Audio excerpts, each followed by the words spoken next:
Hello and welcome to episode 89 of the DX Mentor, a discussion with George, KJ6VU, regarding his station control product and a new product known as iShare Radio. I'm excited to find out about that. If this is the first time you're joining us, welcome. We have a back catalog covering many aspects of DX in both podcast and YouTube format. Please check us out. If you like what you find, subscribe to always be notified about upcoming episodes. I wanted to pass along a comment that I received. Quote, "Hi, Bill. It's been a while since I sent a note. I just wanted to highlight something that happened today when I was trying to work J51 Alpha. I know at least a couple of your podcasts. Joe has mentioned a story where the operator had called out a specific frequency.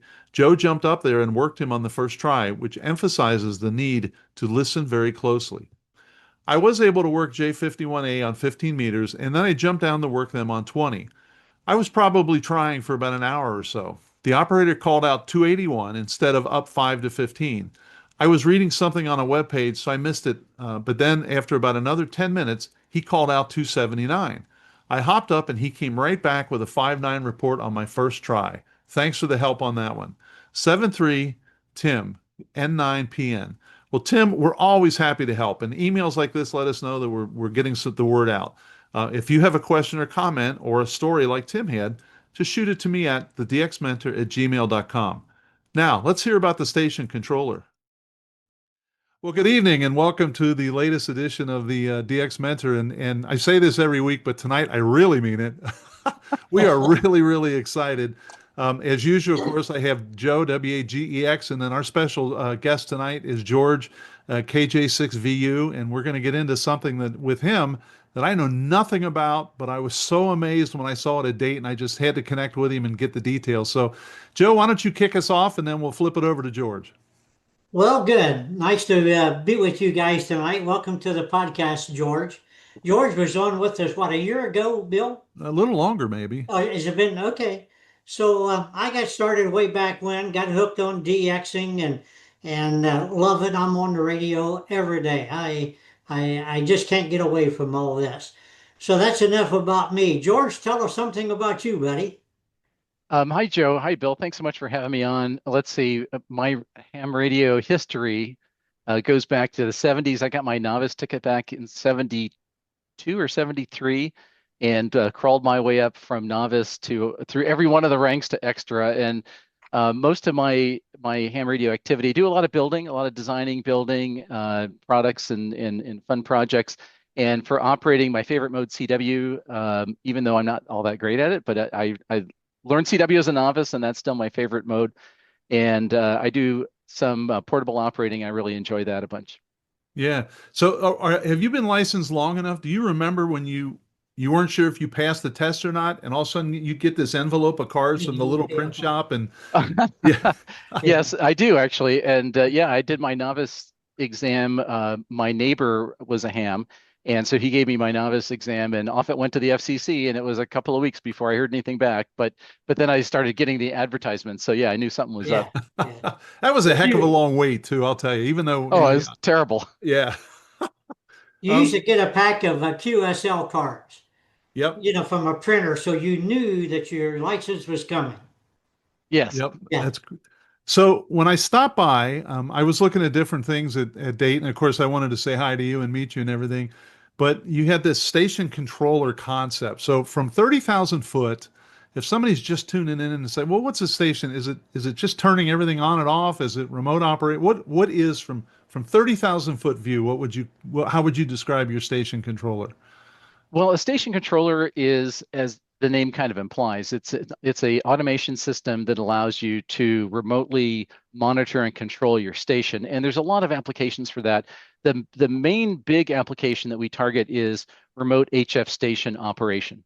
So when you think about doing a remote station, there's a couple parts you have to pull together. You have to have a radio that's remotable, and that's usually solved by the radio manufacturers or third parties.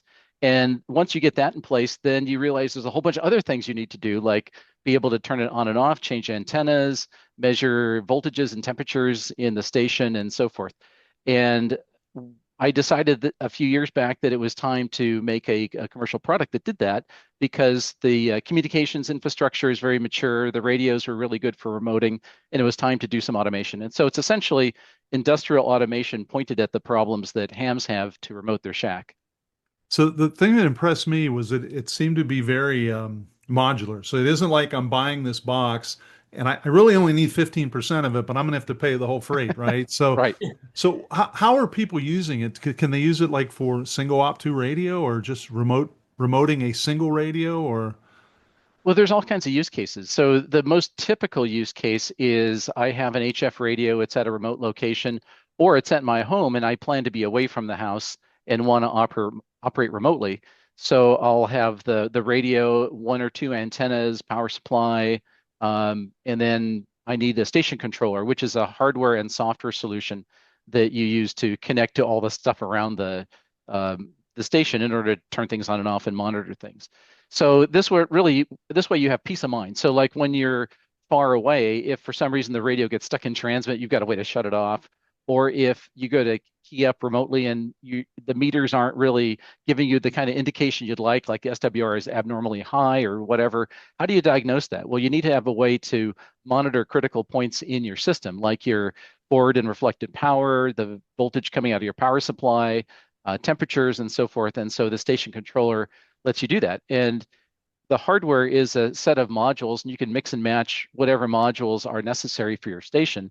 So you can start out with a modest station controller, and then you can add more modules and grow it over time. All of that is delivered to you in the form of a web page that's served up from a computer that's part of the station control system. And typically we use a Raspberry Pi. You could run it on any computer, but Raspberry Pi is nice because we make an industrial fitted version of the Raspberry Pi with a 12-volt power supply and the kind of stuff you'd find in a shack. So you can run the whole system off 12 volts, and okay. that makes it very easy to run off a battery system. Yeah, Oh, so you're not messing around with 12 and 5 volts and USB and et No, we cetera. do all that for you. Basically, Yeah. if you look at the station controller, the heart of it is a Raspberry Pi, and we have a host adapter board that the Pi sits on, and you plug 12 volts in through an Anderson power pole, and you plug Ethernet into the Pi, and then there's a set of jacks that have interconnecting cables to the various control modules.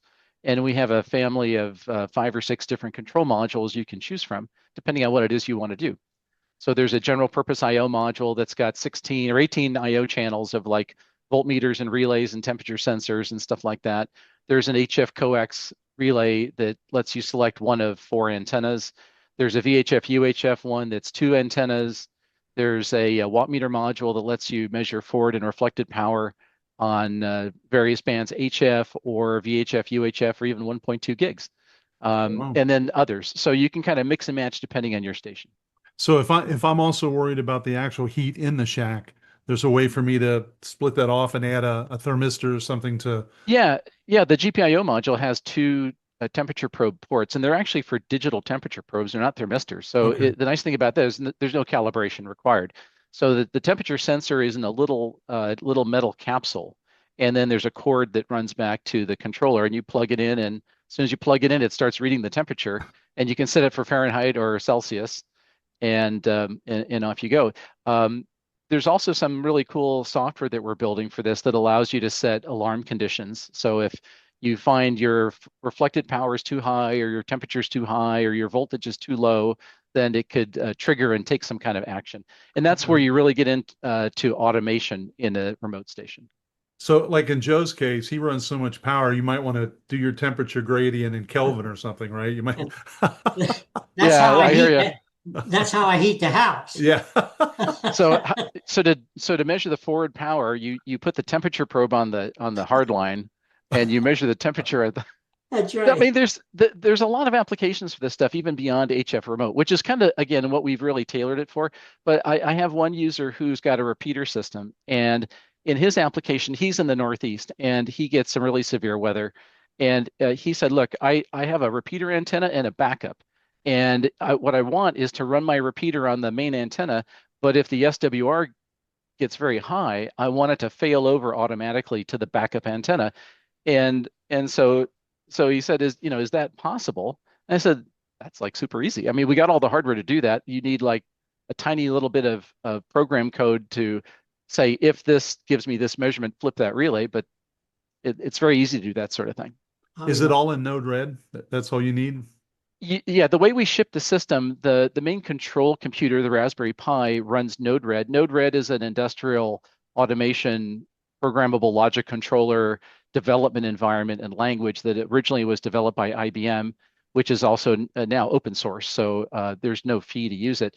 And there's thousands of hams that are using Node-RED to automate their station. So if you want to create your own automation, then you could do it with Node-RED.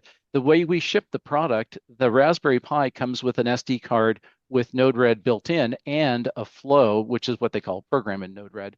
There's a flow for all of our control modules. So you literally take all the boards out of the anti-static bags they get shipped in. You plug Ethernet and power into the Pi. You plug little Ethernet cables between that and the modules. And a minute later, the thing is booted up and is serving you a web page. You go to the web page and you can see all the control modules. You don't have to do a single thing. So it's really built as a turnkey plug and play solution. And if you really want to go ahead and extend it further, then you get all the source code for Node-RED with it. And you could do whatever you want, integrate other devices, create your own automation, whatever you like. So how does it actually interface into without, I don't want to get into your part of it yet, but how would it, like if I were to drop one in here, how would it interface with, is it rig dependent? Is it amplifier dependent and the rotor and So it's completely radio agnostic. It makes absolutely no difference what radio you're using because when you're measuring temperatures or RF power or flipping a relay, none of that has anything to do with the radio. yeah. So what you want to look at is what kind of radio do you have or what kind of accessories, amplifiers, coax switches, et cetera, and then figure out what you'd like to automate. And then different modules will help you automate different pieces of that. So I'll give you like a typical example. Well, here's my station my remote station. It's a Flex 6400. And I use the Flex because the Flex software is super convenient for remote. Now I could do it with my ICOM, I could do it with my Elecraft, I could do it with any of these radios as far as the station controller goes. But the Elecraft or the Flex is kind of the easiest one to do. So with the Flex, what would I want to do? Well, I want to turn the thing on and off. So one of the things I want to do is figure out, do I want to turn the 12-volt power supply on and off? Do I want to turn the 12 volts to the radio on and off? Do I want to go to the remote jack in the back of the Flex that just is a pull to ground to turn the radio on and off? I could do any of those or all of them if I want to. Another thing I could do is measuring power. So I know the Flex will tell you what the power is, but maybe I want to use an RF sampler in the line and measure it. In which case, not only do I want to have a way to hook up to the RF sampler, I also need a way to key the transmitter in CW, key down, and actually get a constant carrier to make the sample. So I can hook up like the station controller to the key input, like a straight key input. I can hook it up to the PTT line to key the transmitter. Other things I want to do, put in some temperature probes. Maybe I put a probe on the PA of the radio. Maybe I put one in the room, ambient temperature.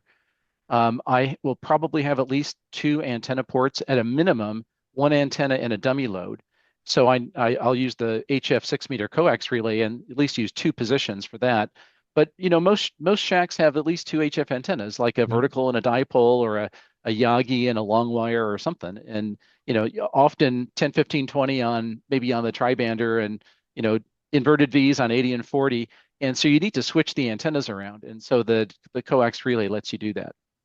Very So cool. basically, again, you kind of mix and match. Like I've one of the guys that uses the system is Mike VA3MW, who works for Flex, and he's got a really fancy remote station, and he replaced his whole station control hardware with our system, and he's got like a dozen modules. I mean, you don't need a dozen; you need like a few, but he's got a very elaborate setup there. I can hear that. You can just hear when he talks how he gets into this, right? He's passionate about it. So so I've got the box here. I've got it hooked up. I'm looking at the web. So when you go to your interface, what kinds of things are you typically looking? Is it really once you're on the air, you're monitoring with that pretty much? Well, so that's a good question. What's the real usage? It's kind of like, how do you use the thing? Yeah. If you're remote, let's say you've got your home station set up for remote operation and you're traveling. You're across the country, you're in a hotel room or something. So what do you want to do? You want to pull up the web page, which is the control panel, which shows you all the the virtual push buttons and the gauges and everything. So you can see if you have one of each module, you'll see that you've got a whole bunch of actuations like relays. You can see temperatures and voltages and RF power. So typically, what I would do when I'm going to remote, let's say on my Flex, for instance, the first thing I'm going to do is turn it on. So I've got a button that says power on. And what I do with mine is I have one relay that shuts the power supply AC off. So the whole radio goes dark. Yeah. So I can shut it off at the source. And I do that for safety reasons because I don't want to leave anything turned on. So that's one control. The second control is I'll use the RCA jack in the back of the radio that's called remote. And remote, if you ground it or let it float, will turn the radio on and off. And so I've got another output that's an open collector output. When you actuate it, it pulls to ground, so you can turn the radio on and off. So I'll turn the power on, I will turn the radio on, and then before I get into a QSO, I want to make sure I'm getting output power that I expect. So I'll set the power, and then I'll tell the radio to go into CW mode. And I have another output that I can click on that keys down the CW straight key input, causes the radio to transmit. And so I can see what the forward and reflected power is. Now, 9 times out of 10, you could just look at the Flex software and see what it tells you. But I also have the watt meter module, so it's like a third-party independent Sure. judgment on your power. So I can see the forward and I can see the reflected power. And if it all looks good, I'm ready to start making cues. Now, the nice thing is if you didn't even test the output power, but let's say you're sitting there and you're operating and you're thinking like something's not working right. What are you gonna do? The first thing you're gonna do is like, I want to see if I'm getting any power out, right? So I check Sure. that. If the power output is low, for example, what could be causing that? And if the SWR is not too high, but the output's kind of low, and like that's kind of weird. If I'm on battery, I might go look at the battery voltage meter. So, in this case, you're interacting with the web control panel. For some applications, you don't even bother to look at once it's running. You don't need to do anything, right? Until you go to turn it off, then you just go back there and you hit the off button and everything shuts off. There are some applications where, like the repeater application I mentioned, where you never look at the dashboard. What you're going to do is set an alarm condition that says, if the reflected power is too high in my feed line, send me a text. Okay. So I just hope I never get the text. Yeah, because what good would it do to check it all the time, right? Oh, yeah, and how boring. It's like, what's the line voltage? 120. Yeah. Well, So you do you know, get feedback? Like, I assume you're using some sort of a latching relay or something on the coax switch. Do you get yeah, feedback that says yes, it indeed changed, or do you have to go? yes. Okay. Yeah, so two important points you bring up there. All of the antenna relay control is latching relays, and that's really important because if you, let's say, select antenna number 2, and for some reason you lose power with a normal relay, that gets disconnected.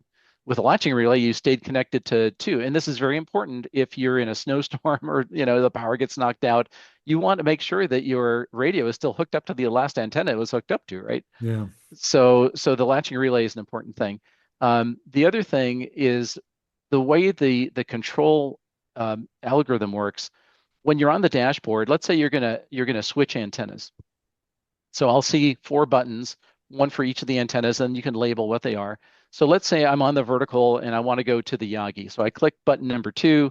What happens is the dashboard sends a command to the antenna control module. It receives the command that says select antenna 2.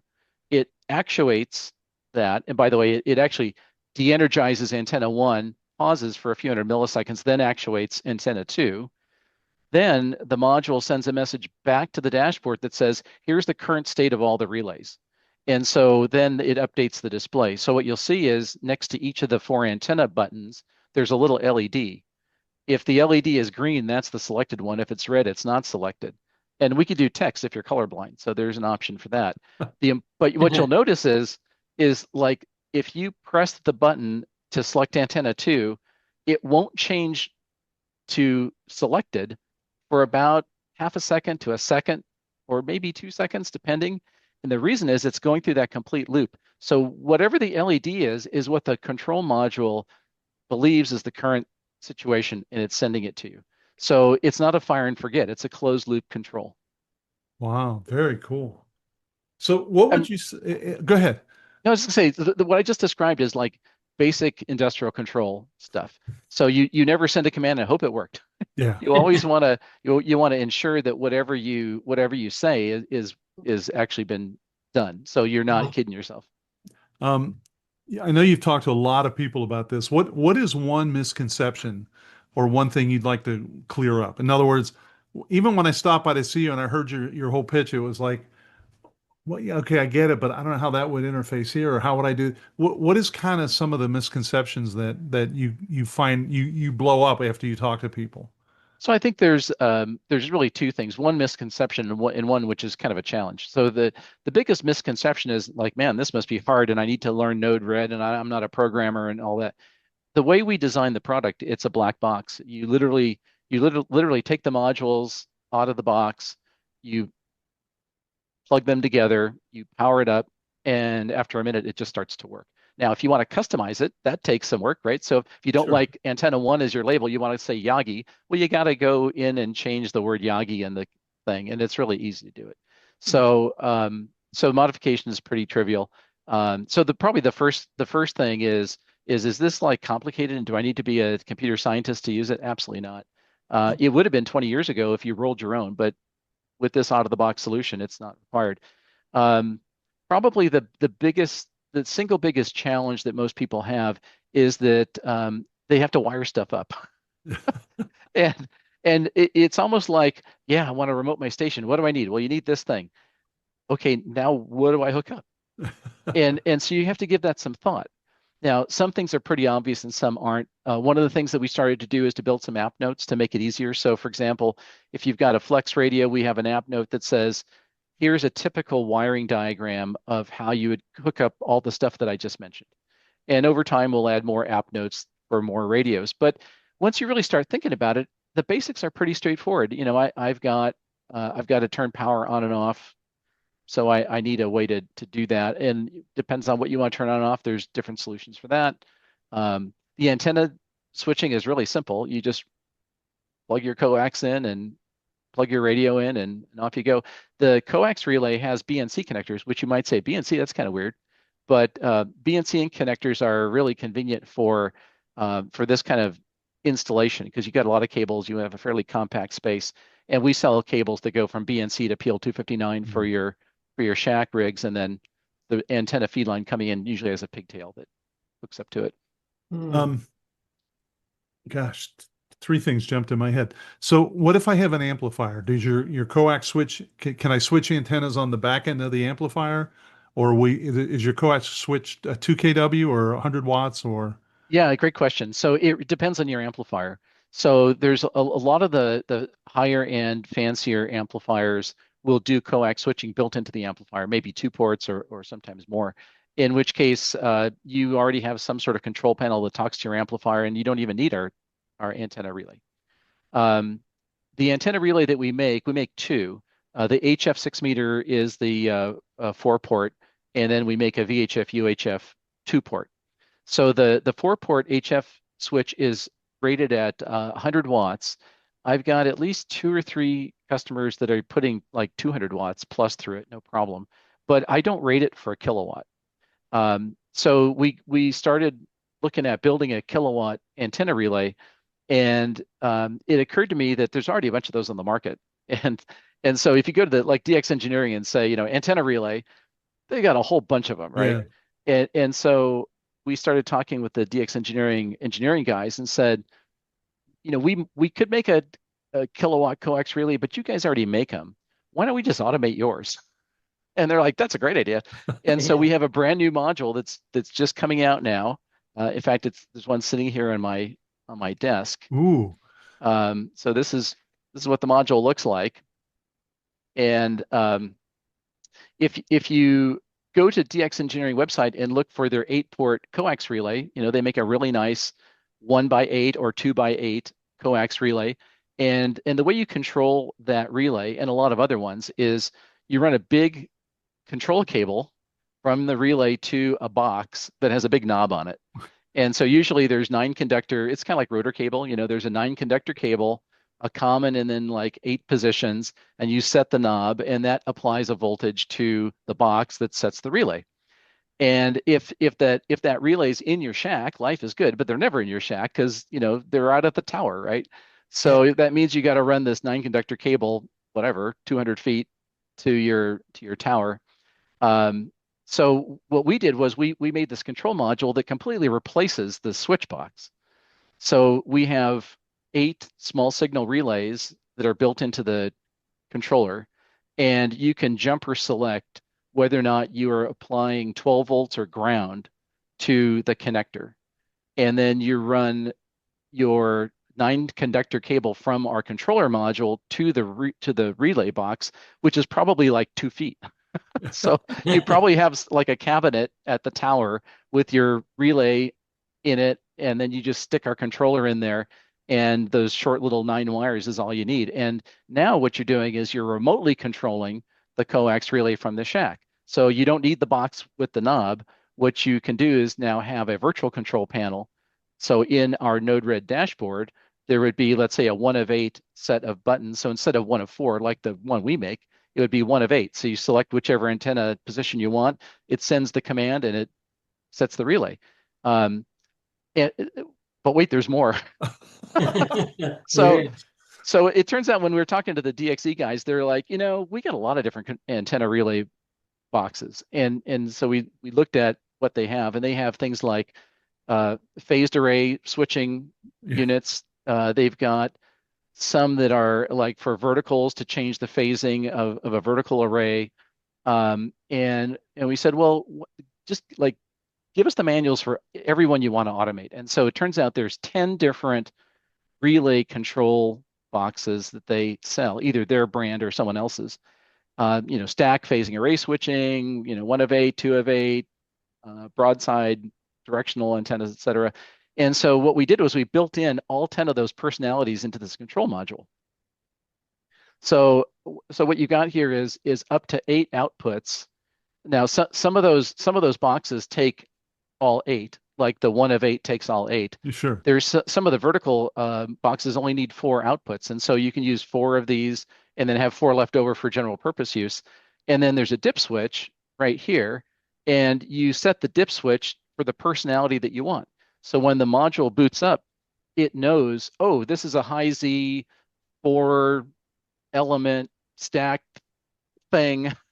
And when you want position number 3, here's the combination of outputs to be set either to ground or 12 volts or whatever it is. Wow. And so that's all built in. So this one module can control any one of 10 different antennas remotely. The other thing that that that was really fun in this is the way we talk to all the modules from the Raspberry Pi is over a Cat5 cable, but we're not running Ethernet. Okay, we're actually running a signaling voltage level called RS-485. So RS-485 was invented like 50 years ago and has been used in industrial automation, literally for many, many Yeah. decades.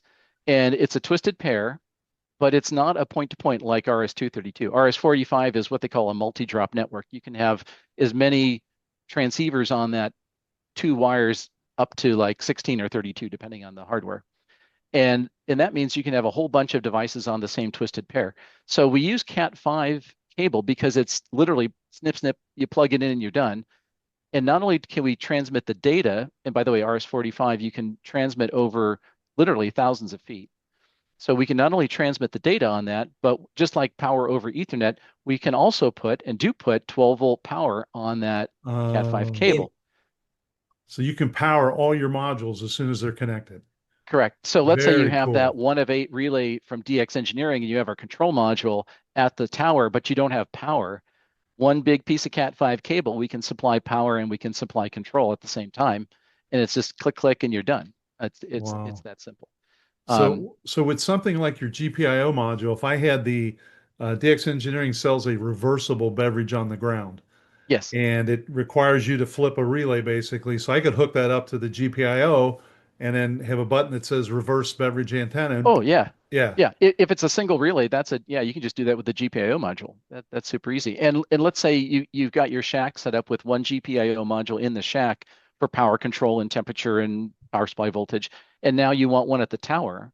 You just get a second GPIO module, you stick it out at the tower, do just what I said on hooking it up, and on the dip switches, you can set the address of the module.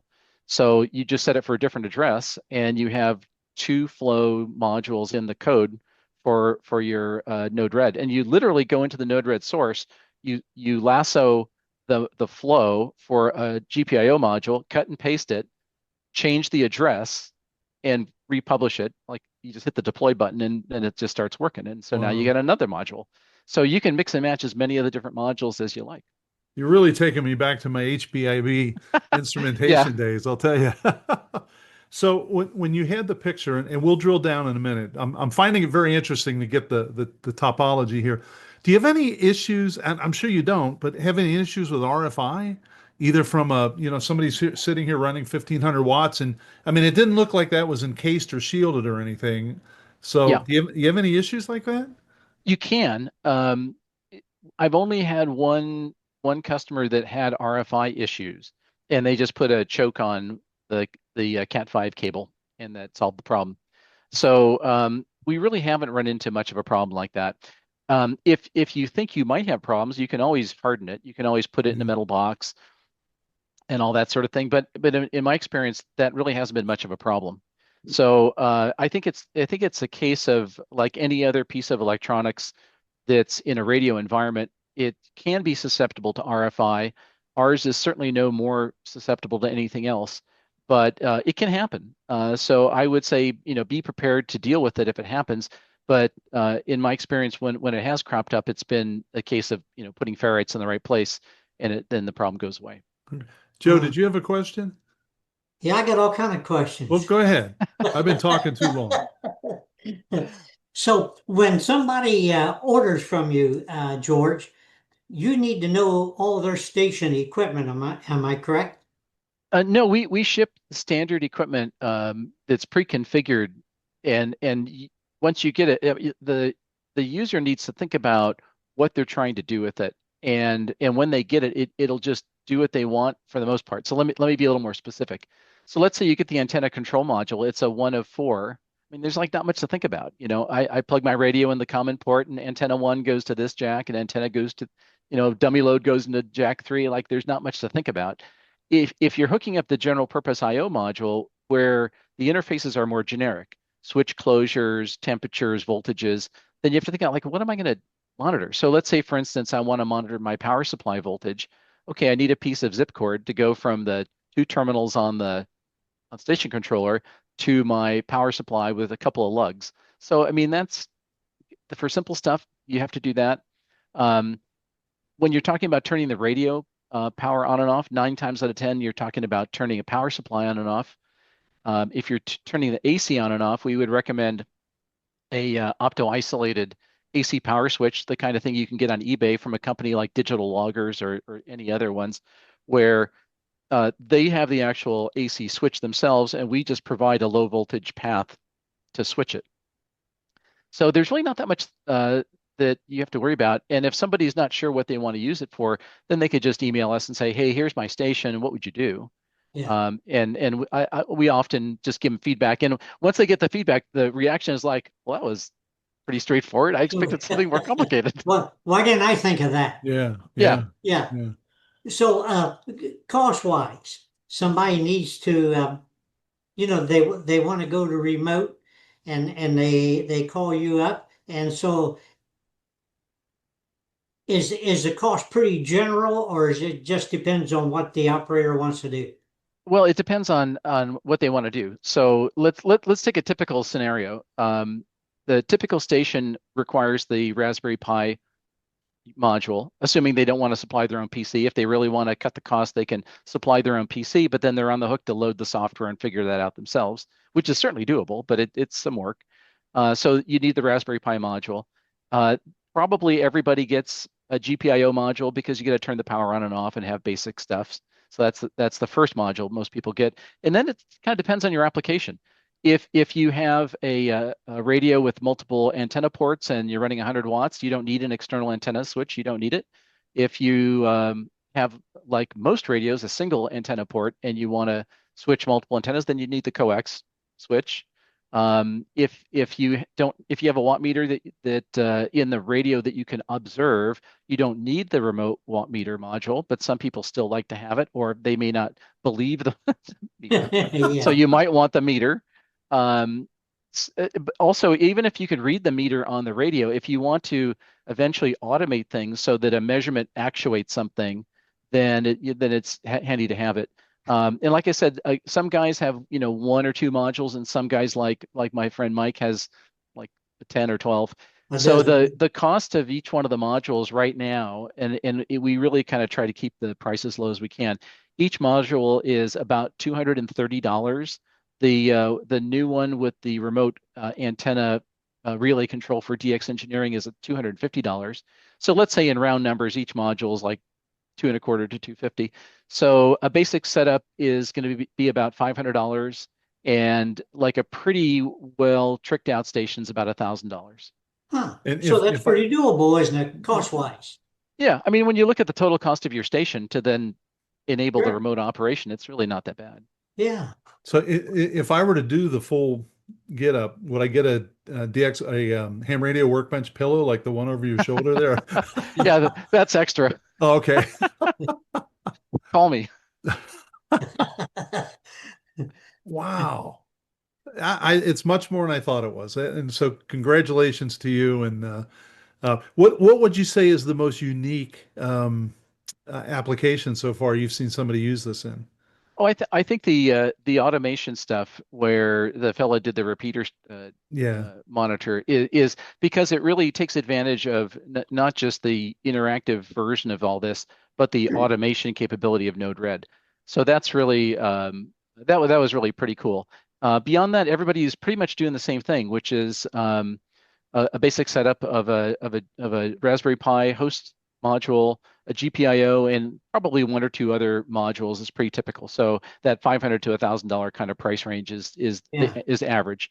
And then you get some fringy ones that are like much more elaborate. The one thing that I have also found is that once you get into this sort of thing, you find other non-radio applications. So like when I was working on this, I have an area in my property that is fenced in to keep the deer from eating the Yeah. vegetation. And so I have an electric fence around that. Well, electric fences work on 20 meters. And so I needed a way besides me running down to the thing and unplugging it. So I could put a control module down there to turn the electric fence on and Really off. turn it off. But yeah, so I mean, once you get into this sort of thing, you think of all Yeah. kinds of crazy Yeah. applications. Yeah. And one other thing, go ahead. Go. Oh, one other thing that I didn't mention that we can also do is, I talked about if you have your antenna far away from your station, you run like a 200 foot piece of Cat5 cable. We have another option too, which is to replace that cable with a data radio.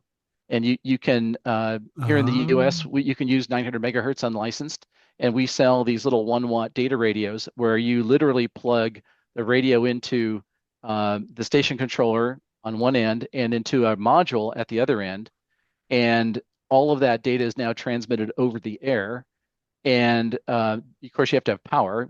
There's no Cat5 now, so there's no power. You got to have power at the remote site. But the nice thing about that is that you can put stuff all over the place and not have to run cable everywhere. Yeah. Ah. That's interesting.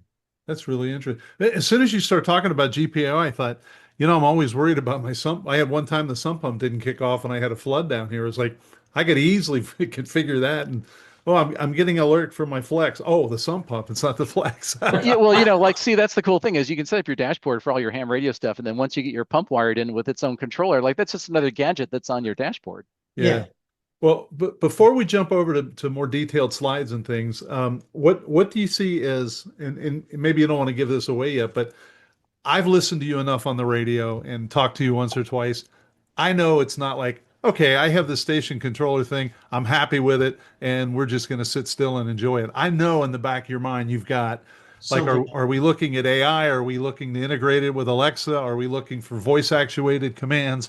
or are we looking not to share that at this time? Oh, no, I mean, I'm happy to share thoughts, just not no commitments. So all the things you mentioned is a no. It's a no. Well, that was easy.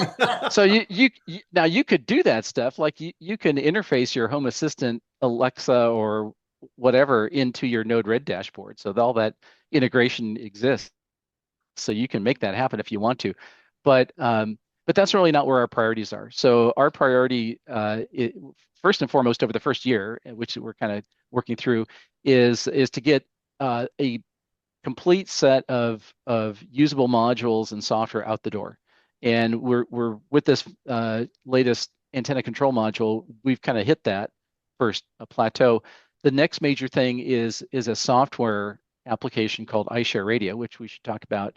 And Sure. then we'll probably do some more hardware modules. The thing that about the hardware is there's some things that are very universal. So the Raspberry Pi thing, the general purpose I/O thing, the antenna switches, everybody needs that stuff pretty much. Beyond that, you start getting into specialized stuff where not everybody needs the more specialized things. And so it takes more thought. Like, do you need an AC current meter? Somebody does, but not everybody does. Do Right. so there's other more specialized things that we may get to eventually. But that's sort of TBD. Okay, very cool. One thing we talked about before we went on the air, so to speak, is the challenge of remoting various types of equipment and various types of stations. So, do you want to go into that a little bit? Well, if you look at like, you mean which radios for Yeah, remoting? I think that's what we were talking about. Yeah. Not every setup's going to be the same. No, not every, well, so some things will be the same. So for example, if you take your station controller and you hook it up so that you turn the power on and off, you select antennas, you measure the temperatures, you can drop in any radio and it'll do the same thing. And you don't have to change a thing. The only thing that is radio dependent is anything you interface to the radio itself. So like, for example, I mentioned on a Flex radio, they have the remote jack, which allows you to soft turn the radio on and off just by pulling a signal to ground. Not every radio does that. In fact, almost none of them do that except for the Flex. So there's some things like that that are radio dependent, but everything that sits around it is kind of independent of the radio. So you can do whatever you want. Once we get into iShare radio, then things do become a bit more radio dependent, and we can eventually get to that. That's sort of another layer of utility on top of this. But as far as the physical control and monitoring, it's quite universal. Okay. Well, Oh, one thing we always try to do, because Joe and I at least hope, we've got some young guys that are, and we get emails enough to say, hey, thanks, I'm working on my first 100 or I'm up to 150 or whatever. And one thing he told me, and this was a long time ago, was go ahead and document your station so you know where the wires are going and what they look like. And I don't have it in front of me, but I have a three ring binder and I have pictures with what's coming out of the flex, what's coming out of the amplifier. Because I'm looking over here and I have a USB stack and there's like, 9 or 10 USB cords going in. It's like you laugh and say, well, hell, the radio drives the transmitter and transmitter. Well, not when you're trying to work somebody and you're in a panic and it's 2 in the morning, yeah, right? It doesn't work that way. So yeah, Yeah. I would encourage anybody who hasn't done that, take a swipe at it, because I did have my FT 950 go out in the middle of a contest and I had to swap my 857, and that is not a trivial swap. But it was like, okay, here, I've got this. I've got to use the hand mic. I know where I'm at. And I don't know, down an hour and a half, but mm, and that's because he has always suggested that document it, and you forget things over time. So sure. um, it's a So good thing to one do. one of the tools that we built for people planning their station is a spreadsheet. So on our website, we have all of our documentation on a groups.io wiki. So there's all kinds of manuals and app notes and software and stuff.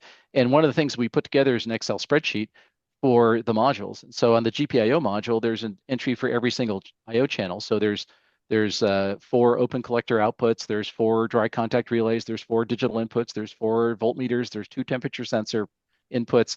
And so it's nice to look at the spreadsheet and go, okay, that's all of my IO. What's going to go to what? So, okay, my power supply voltage is on voltmeter number 1. My um, uh, power to the power supply on and off is on relay number 1. My soft input to turn on the radio is on relay number 2. And, really kind of think it through on the spreadsheet first. And that way your wiring is much easier than just kind of rat's nesting it. Yeah, Yeah. very cool. Well, Joe, any other questions before we flip over to some of the slides and stuff? No, no, let's have a look at them. I thought this would be a good time since we're doing both podcast and YouTube. We've got an um, absolutely excellent description of this from 30,000 feet down, and I really appreciate that.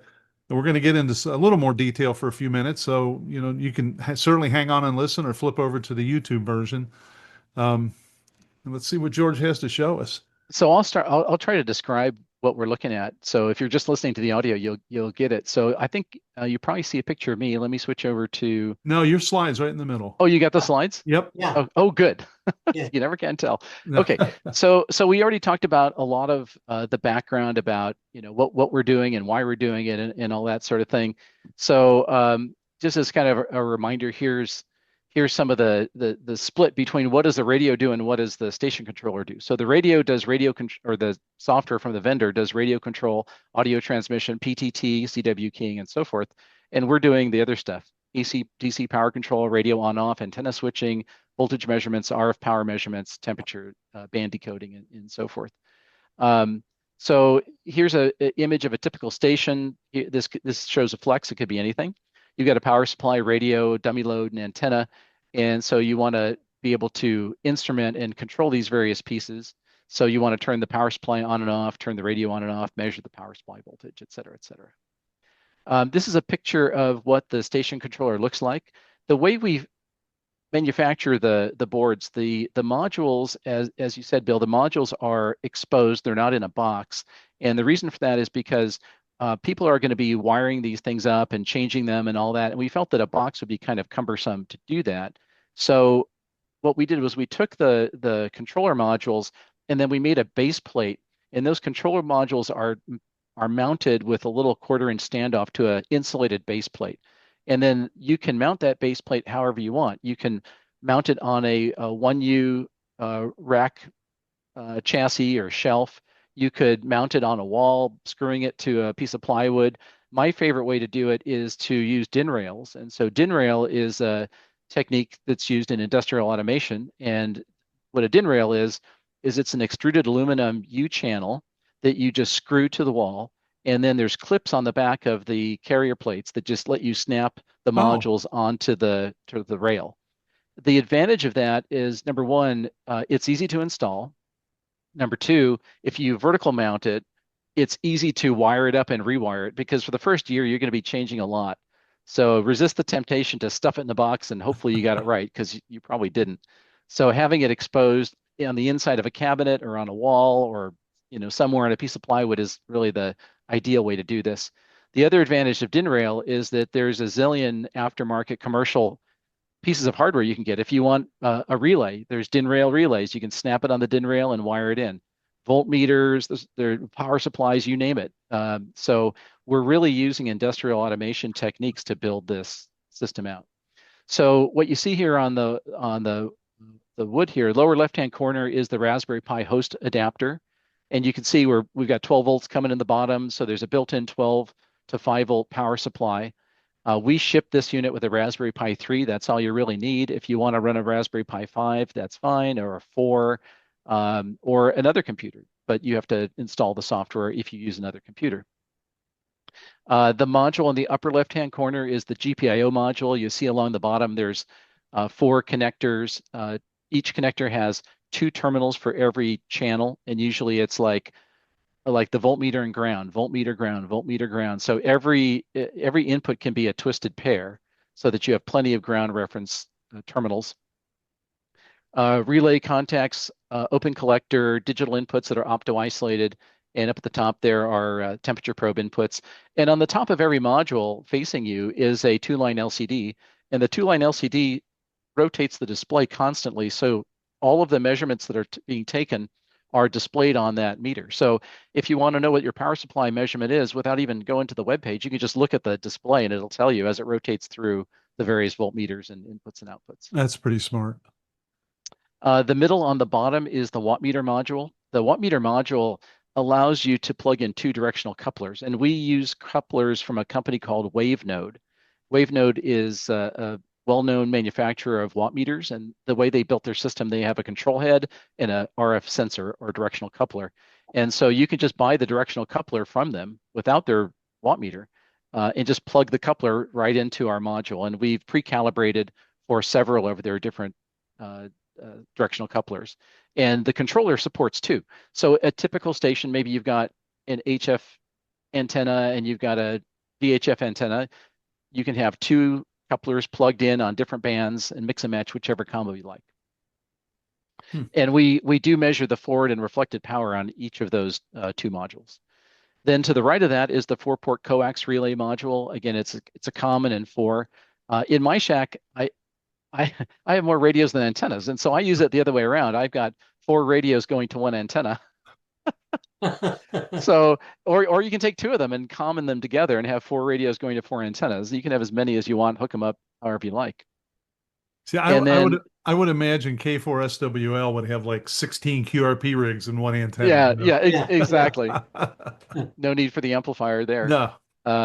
So then in the middle at the top is a optional hub. If you have up to 3 modules, you'll see on the Raspberry Pi host adapter, there's 3 little black connectors. You can plug in, that's a hub, so you can plug in 3 modules. So in this one here, we didn't need the hub in the middle, but I added it just for illustration purposes. And that gives you a breakout of 5, actually 7 more ports, a combination of terminal blocks and 40 RJ45 jacks. And then the upper right-hand corner is that 900 megahertz data radio to talk to a remote coax switch or voltmeter or whatever you want to use.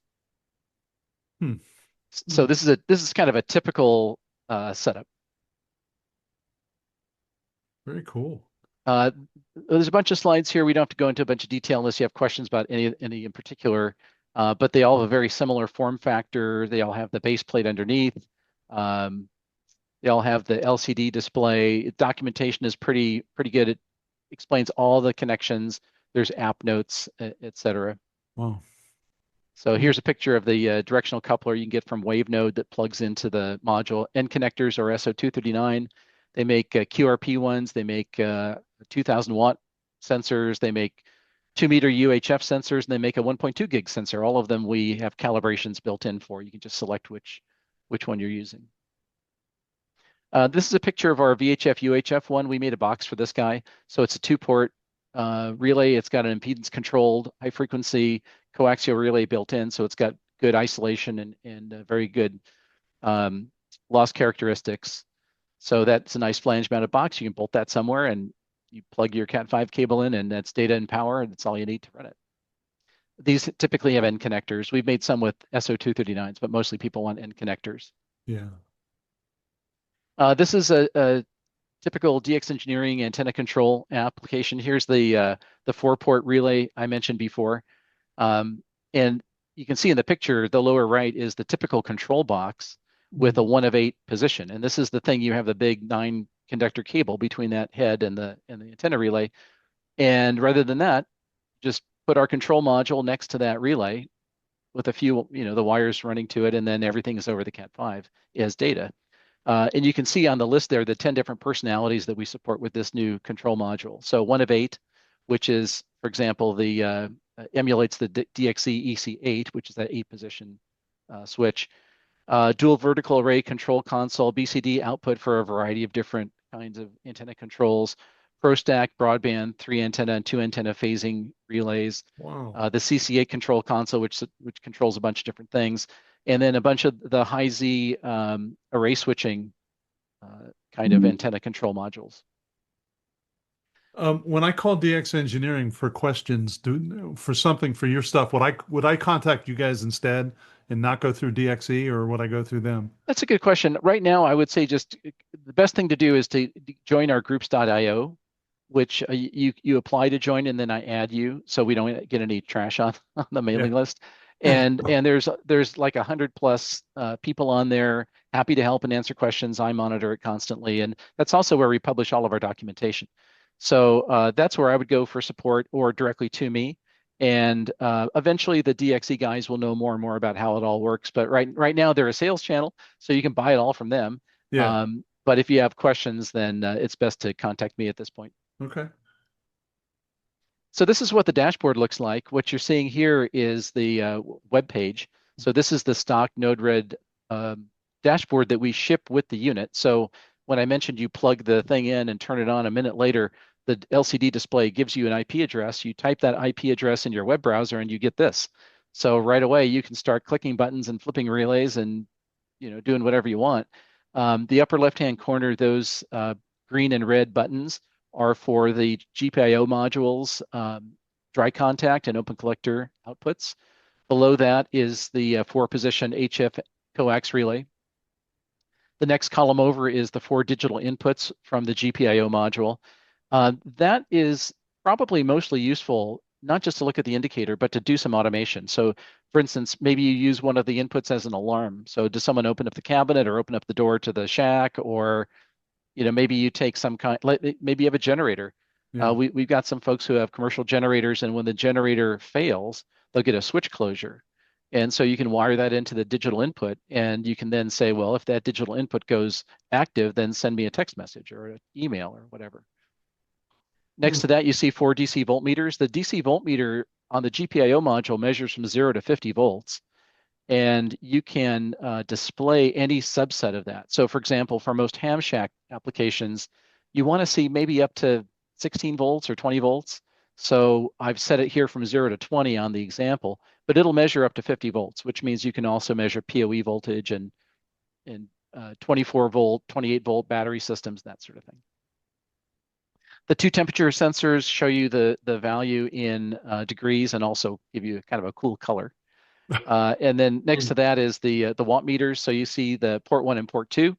Port 1 forward and reflected as gauges as well as numbers, and then down below port 2. The watt meter module is, you can use it a lot of different ways. So one way you can use it is just to decide when you want to monitor it. You can just take a look at the dashboard and see what the current measurement is. Another thing you could do is you could force a measurement. So if you want to force a measurement, you can press a button below that says run watt meter test on port 1. When you press that button, what it'll do is it'll key the transmitter and it'll take a bunch of measurements and then return the average.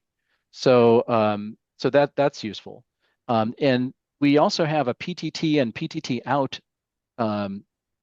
sort of digital inputs and outputs, and that's for repeater applications. So here's an example. Let's say I hit the test button on my 100-watt repeater and it comes back with 0 watts. Is that a good thing or a bad thing? Well, you don't know. Why? Because we don't know if the radio's in transmit or not. Yeah. So what you want to do is monitor the PTT line to the transmitter. If the PTT is active and you have 0 watts, you got a big problem. Yeah. Yeah. If it's not active, it's fine, right? So the other thing is we can actually actuate the PTT also with a switch closure from this. So you can key a transmitter from the watt meter module specifically. The other thing we do is we do an average measurement. So if you're let's say looking at a modulated envelope like single sideband, you can't just take an instantaneous measurement because you're going to be somewhere on that waveform between 0 and 100, right? Wherever luck of the draw.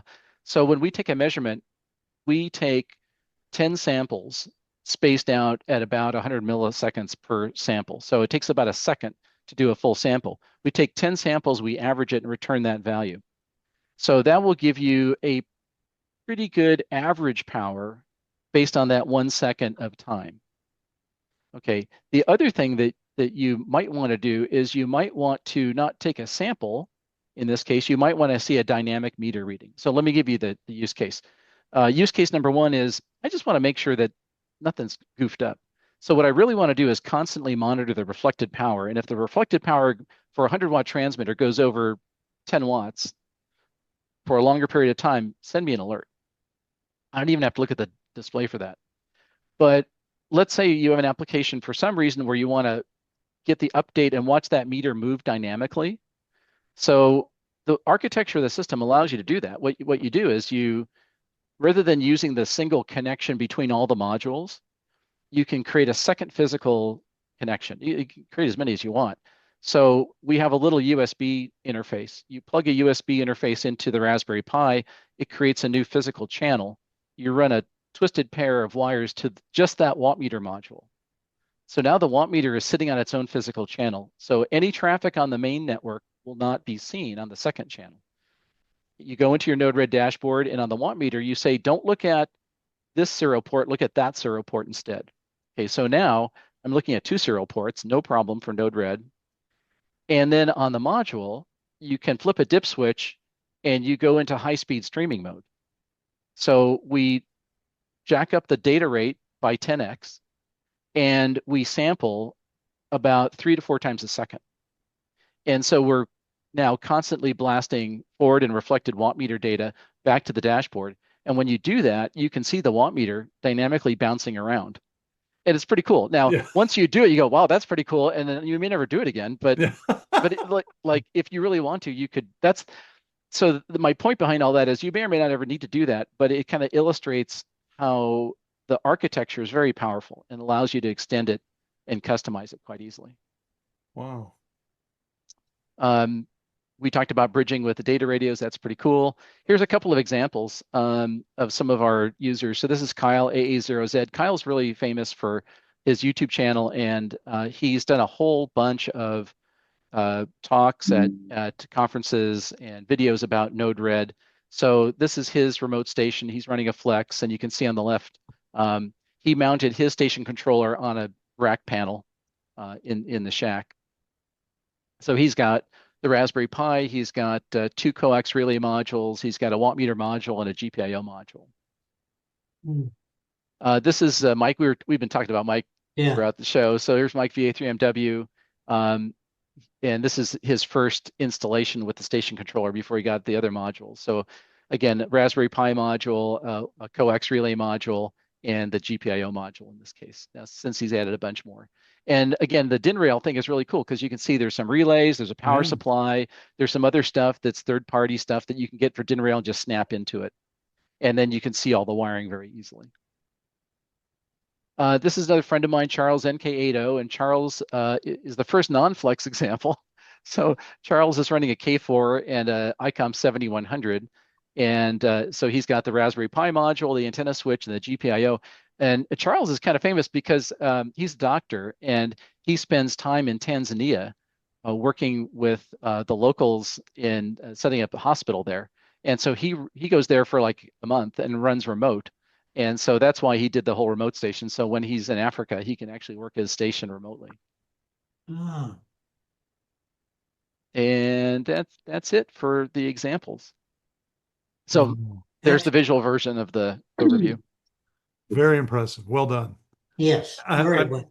I have to share a story about Mike real quick. And I know we're deviating, but so we had him on and he did an overview of Flex and what's cool about SDR and all this stuff. And as you are kind of familiar, sometimes you'll go down a rabbit hole. So he and I went down this rabbit hole about, I used to service PDP 8s and 11s and IBM, early IBM machines. And he started talking about working for the Department of Defense out in Colorado. And they used to swap out the 6146s and they were more than good enough for contest transmitting. But after the fact, it was a great podcast. We pushed it out. So a couple of weeks later, I ended up getting 7 or 8 emails. And which 2 of them were about Flex and how great it was. It was really interesting. And the other 5 had to do with, boy, do I remember those days of the IBM 360. You need to get him back on. And so I suspect we may get something like that too with some of the background we covered there. But boy, George, so really impressive. Can I jump down that rat hole for a second? Have you ever heard of a PIDP 11? Oh yeah, PDP 11. No, PIDP 11. Well, I did. Is that someone took a PDP 11 frame and put a Pi behind it, basically? Yeah. They made a PDP 11 front panel, the like fuchsia pink front panel, and then slapped a Raspberry Pi in the back, and you can boot the operating systems and everything. It's amazing. So you don't have to like toggle the 16 switches to get the thing to start up and boot, though. You can if you want to, but you don't have to. Depends on how much of a masochist you are. Wow. Isn't it really amazing to look back where we've come from and say, man, this is crazy? Yeah. Wow. Well, that was really impressive. Thank you so much. Yeah. Yeah. So there's one more thing that we really should talk about, and that's this whole iShare radio thing. Okay.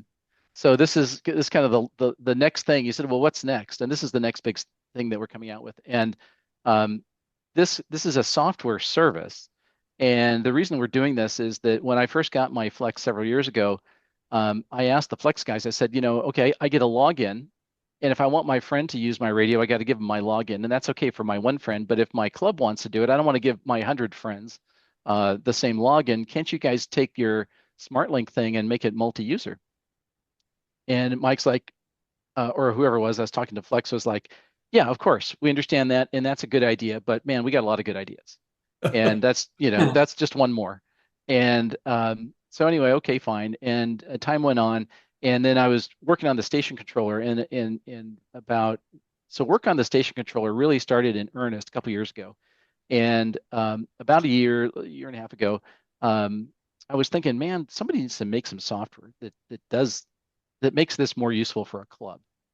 So I was talking to a friend of mine, Alan, about this, and Alan has done all kinds of software development, ran development teams, and he's a really sharp guy. And I said, this would be really neat if we could figure out a way to make the Flex like multi-user, and I can think of a bunch of other things we should do. And he said, yeah, that's a really great idea. And so we started noodling through what that would look like, and we came up with the idea for a product called iShare Radio. And along the way, we also recruited another fellow named Mike, another Mike, who's a really super smart enterprise software developer. And so I wrote the spec for a thing that I wanted to create that turned into iShare Radio, and Alan and Mike took the lead in developing it. And so they've been working on it for the last over a year, and we just went into beta in February. And I'd love to just give you a quick explanation of what that is. Please. So the idea behind iShare Radio is this. We talked earlier about what do you need to make a remote station, and I'll say this for the fourth time. You need a remotable radio, okay, that Flex, Elecraft, ICOM, whatever is your favorite radio. Flex being kind of the best at that, frankly. And you need the station controller so I can physically monitor and control stuff. We talked about that a lot. And if I'm setting up my station and I'm just going to let Joe use it, Joe, I could give you my login ID because I trust you and you could use it and life is good. But as soon as I said, I want to have a club station. So we've got here, for example, in Portland, the Portland Amateur Radio Club has over 150 members, and we have a remote station. And this poses all kinds of problems.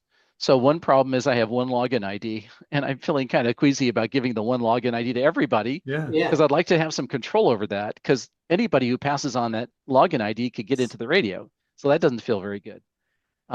So that was the first problem. And if you really think about how to administer and run a club station, you need more than that. And so we decided to really push forward and build this iShare Radio concept out. And so essentially what iShare Radio is it's a software for those IT folks that know what these terms mean. It's a SaaS offering. It's a software as a service.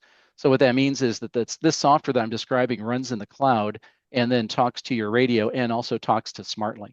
So the first thing that we did was implement account management. And what we can do is for everybody who you as the admin want to let have access to the radio, they can have their own individual login credentials.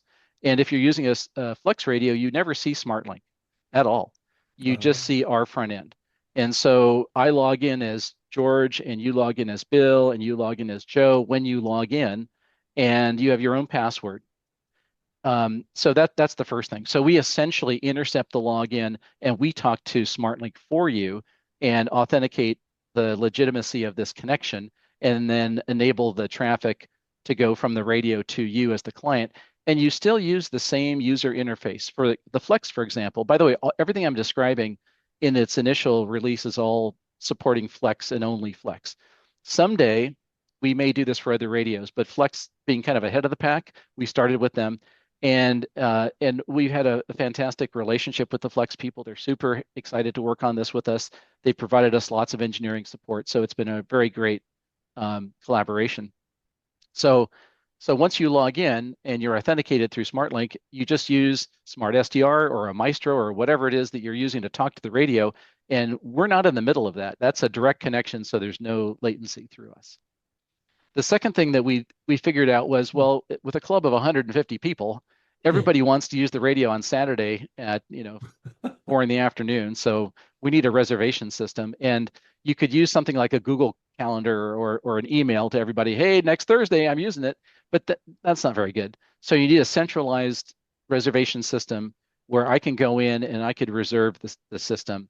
And if I'm the system administrator, I need to be able to block it out. So you can't reserve it at times when we're going to be using it for a club event, or we're going to take the antenna down, or for maintenance, or whatever. So all of that is completely set up, so you can do this. The third thing that we did was we allowed for the monitoring and control of the radio itself through iShare Radio. So again, we don't proxy the data between us, but what we do is we monitor what's happening with the radio. So what this means is that, let's say, for example, if I'm an extra class operator and I log in, the system knows that because of my profile that I'm an extra, so I will be allowed to transmit in the extra subbands. But if somebody else is a new ham, they're a technician, it will only let them transmit on HF in the 10-meter band, or CW, or whatever, whatever subbands they're allowed to transmit on. You can't transmit in the extra class CW part of the band if you're a technician. And since your profile says you're a technician, then we know that, and we will monitor the radio and we'll constantly change it. Same thing for operating parameters like power. So for instance, if I, as the administrator, say, look, it's a 100-watt radio, but in digital mode, I don't want you to run more than 50 watts. So I can set that up as a constraint. And you can go into Smart SDR and set it for 100 watts. But the second you do that, our software goes, no, you can't, backs it back down to 50 watts. And we do that. Some of these things we do so you're legal, and some of these things we do so that it's operated in the way that the administrator allows you to operate. So from an FCC standpoint, the control operator is the person who's literally getting control of it for that time slice. Yes. Okay, so it's not you, or it's not some No, so let's say, for example, I have my remote station up and you're one of my club members and you log in to use it. You're the control operator. I'm not. Okay, I assume that. Now, so then you're also monitoring is if I give my friend in Slovenia S57DX, if I give Jana's my credentials, do you have a way to check that? And I'm probably picking a corner case. I'm just curious. Yeah, no, we actually do. We actually geolocate the region that you're in, and if your normal location is significantly different, then we can do something based on that. Now, whether we do or not is another matter. Okay, I'm just curious. But yeah, there's a lot of that, and there's a whole lot more security too involved with this, which I won't go into for the sake of time. But there's a lot of security to make sure that the actual data is secure and safe. Very cool. So the third thing that we do is physical system management. So all the station controller stuff we talked about, normally when we ship it with Node-RED, you use the Node-RED dashboard and you can customize it as much as you want. In a club station, you don't really want to do that because that Node-RED code is essentially in source code in the form of a flow. And you can log into the development dashboard and you can change the code. So as an individual owner of a station, that's fine. But as a club, you don't want to do that. So what this means is we had to build a dashboard into the iShare radio that gives you the same control panel, but does not give you the source code to actually modify it. So it gives you another level of security so that, like, for example, let's say on my 4-port antenna switch, let's say I've got 3 antennas, and you as the unknowing user select antenna number 4 and transmit. As the administrator, I want to block that port, and I can configure the system so you can't select that port. So the other thing that's nice about that is, let's say I don't have a 60-meter antenna.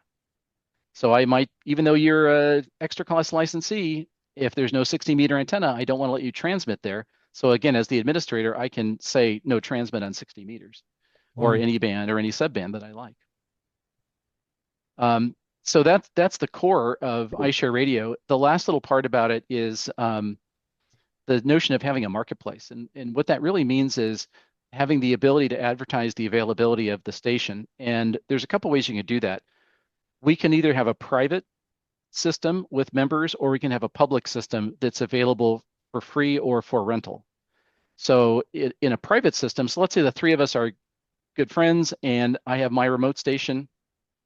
I'm going to create a private group, and I'm going to allow both of you to sign up and nobody else. And you could use my radio and nobody even knows it exists.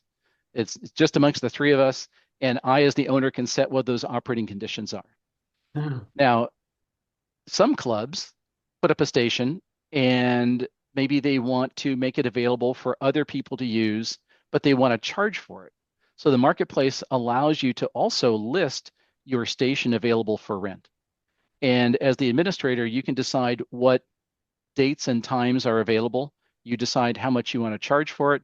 You can decide what features of the station are available for rent. So you might say, for instance, well, for club members, they can use any antenna and run a kilowatt, but for the rental station, they can only use the vertical at 100 watts. So you Yeah. can set the parameters, and then I can say, look, on weekdays from 8 until 5, the station's for rent, but after 5, it's for club members only.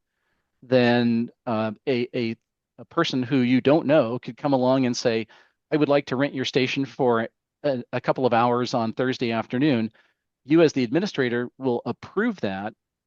They will put in their credit card and they'll use the station and they'll just get billed. And then we'll basically take the charge for the station and then send the majority of that charge onto the club. So I'm thinking of something like the Villages down in Orlando or that area. I yeah. can't tell you how many hams I either know that live there or they're there in the sun. So could you set this up in such a way that maybe they have, because that's a big place. They might have Mhm.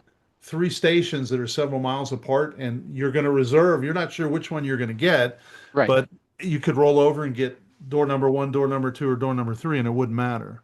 So when as the owner of a station, you can decide how many radios you want to offer to make available to people. And each one of those radios or stations has its own set of parameters, antennas, and so forth. So let's say we had 3 Lex radios and a bunch of antennas. I can make all 3 of those radios available to all of my club members. I could make, 2 of them available to club members and a third one available for rent. I can make them all available for rent. I could turn this into a business if I wanted to. you know so yeah, I mean, it's we really tried to say, okay, take this remote station stuff to the next level. What would that be? And that's really allowing lots of people to be able to have controlled access in a very safe manner, in a way that the owner feels confident that the station's not going to be abused. And if you choose, even the potential for making some extra revenue for the club. Is there some amount of auditing that you have that you can say, hey, Joe was on from one, he got off at 115 Well, we log or everything. So when you go into the reservation system, you block out how much time you want, and the administrator can decide how they want that time blocking to work. okay. So the typical thing I would do if it was my station and I was going to make it available for club members to use, I would say, well, let's just do 1 hour time blocks. Now you can make it whatever you want, but I'm going to say 1 hour time blocks on the even hour, just to simplify things. Everything that's done on the station is logged. So we know exactly who logs in, we know what they were doing, we know what the radio was set to. So everything and anything that's done, we log. Yeah. So as the system administrator, you can get quite a bit of detailed information about what was happening on your station. So So go is this ahead. a lot to manage, George? It's a lot to develop. I'll tell you that, Joe. The only reason that we could do this is because we've got some people who are really smart, Yeah. that know how to do this sort of thing, that have decades of software development experience in the enterprise software space, Yeah. and also we're hams, right? So Yeah. we know the application. I don't do the software development for this. I do the embedded system stuff, but the other guys do this stuff, and they're really quite expert at it. So the actual usage, we want to make it as simple as possible. We're currently running beta. We've got about 20 people in the beta right now. We got videos that show you how to set things up, and it's so far so good. I mean, it's pretty simple. Huh.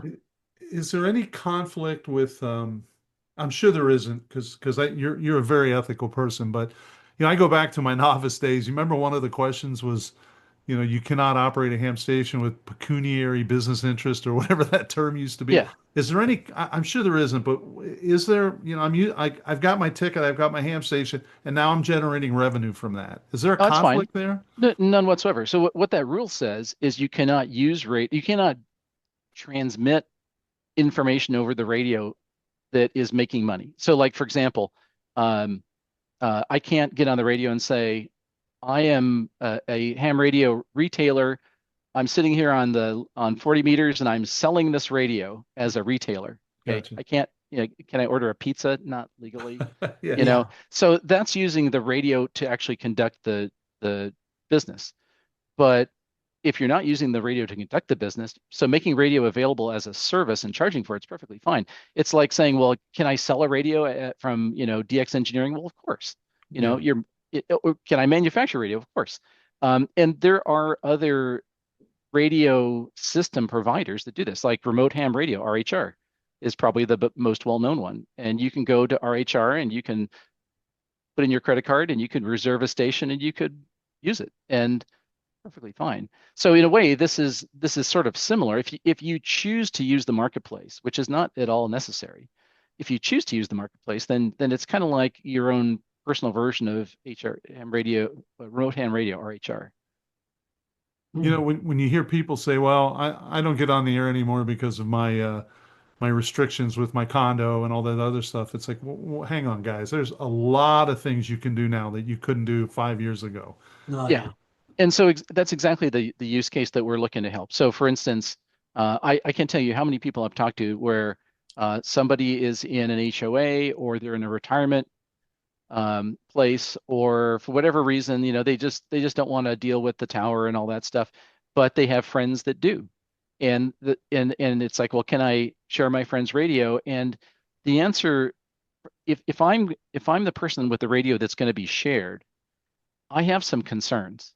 I want to make sure that if I share my radio with you, you're not going to do anything malicious, but I want to make sure you don't do anything stupid, right? So Yeah. like, I don't want you to get on 60 meters and key up with a kilowatt and there ain't no antenna on 60 meters, right? So I need Yeah. to, I need to have some guardrails to prevent you from doing something that you shouldn't do besides just tell you. Yeah. So this really helps you do that. So I think these cases where like, okay, I'm in the HOA, I have no outside antenna, but my friend that lives on a farm with a big Yagi, like he'll let me use this station. Well, this gives the owner of the station peace of mind that I can let my station be used by my friends and they're not going to mess anything up. And if I ever want to like shut it off or control it or monitor, make sure nothing bad happens, I got all that infrastructure built in. Yeah. Mhm. So there's a storm approaching, and boom, you pull the antennas, you're done. And yeah, Right. yeah, Yeah. very, very cool. Wow, So boy, that's that's the idea. So we're like I said, we're on this iShare radio. We're in beta right now, and we're going to be in full production before Hamvention. I'll put some things in the show notes. But if that iShare radio sounds interesting to anyone, and they want more details, they certainly can contact you, right? Yeah, if you are interested in iShare radio or the station controller or any of the things that we do, you can just email me, George at sierraradio.net. So Sierra Radio Systems is the company, and the product lines are the station controller, iShare radio. We make repeater control systems, and we also have a line of portable antennas called Pactenna, which is pretty well known. Surprise, that's us too. Um, and a lot of our stuff is available either directly, well, it's all available from our website, but we also have DX Engineering as our exclusive distributor. So a lot of the stuff we're talking about, you can buy through them. Yeah. Great, absolutely great. And aren't they great to work with? They really are. I mean, they're the only retailer that I really wanted to work with, and they approached us actually. Oh, And really? it's like, really, you want to hang with us? Okay. So so That's a good feeling. Yeah, it's it's like not the even old Groucho, Christmas. it's the old Groucho Marx joke about, I'd never belonged to a club that would have me as a member. So Yeah. so I was thinking like, you really? And so the more we talked to them, the more it became clear that they were a top-notch outfit, and their internal business infrastructure is excellent. Their technical people are really, really good. They're delightful to work with. I mean, I just can't say enough good things about them. So I'm really happy that we started working with them.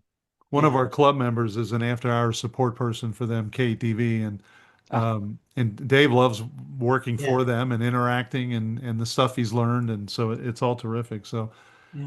well, George, my friend, Joe, did I leave anything out? No, no, George, you did a great job again. Boy, yeah, I oh, know thank you, Joe. he's 2 for 2.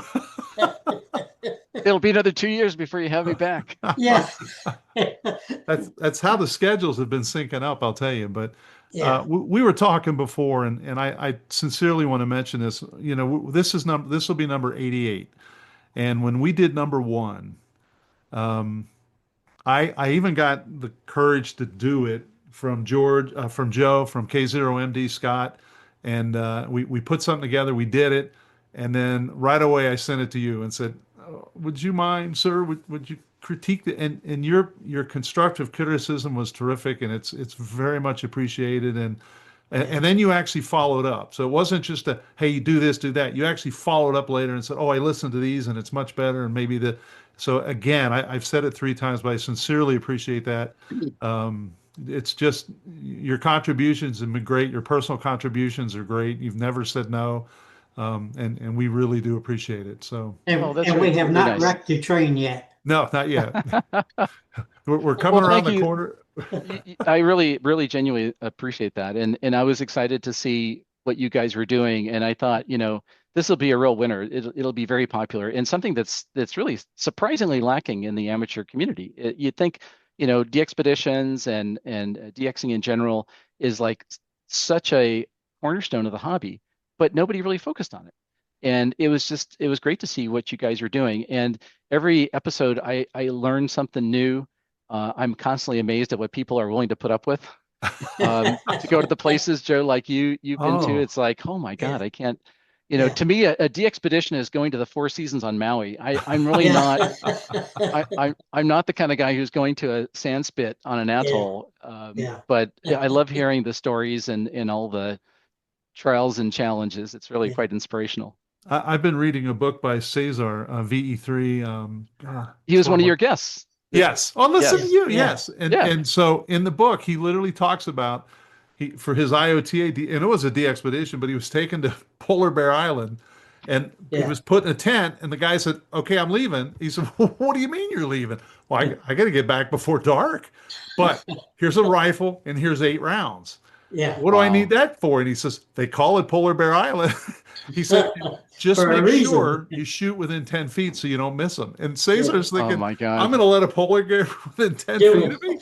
So it never, fortunately, nothing ever happened. But those are the things you hear from these guys. And it's like, oh, I can't imagine doing that Yeah. just to make contacts, but And thank goodness for them. I mean, I'm sure that, people who do this sort of thing and you guys, do it is the personal sacrifice to do that.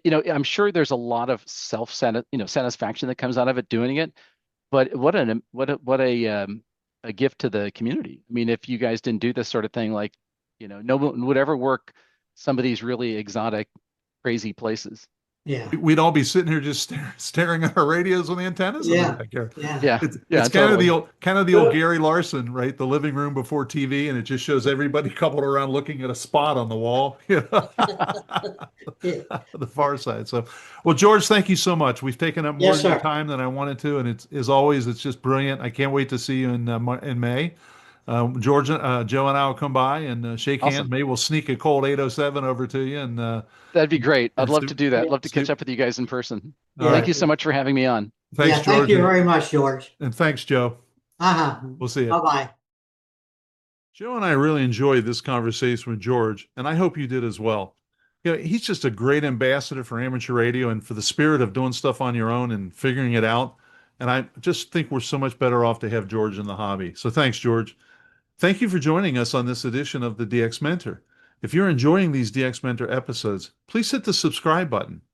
I would like to thank our sponsors, ICOM America, the Daily DX, and DX Engineering. You won't find anyone more committed to DX than these sponsors. I would also like to thank my guests today, George, KJ6VU, and Joe, W8GEX. I would especially like to thank you, our listeners and viewers. Without you, there would be no reason to do this. I would love to have your feedback, answer your questions, and provide help with any DX or amateur radio issues that you may have. If you need clarification or something, or just have a question, please email me at thedxmentor@gmail.com. You can also drop me a line if you've achieved an all-time new one like Bouvet, receive recognition, or have a DX event you would like us to mention. We would be happy to do that.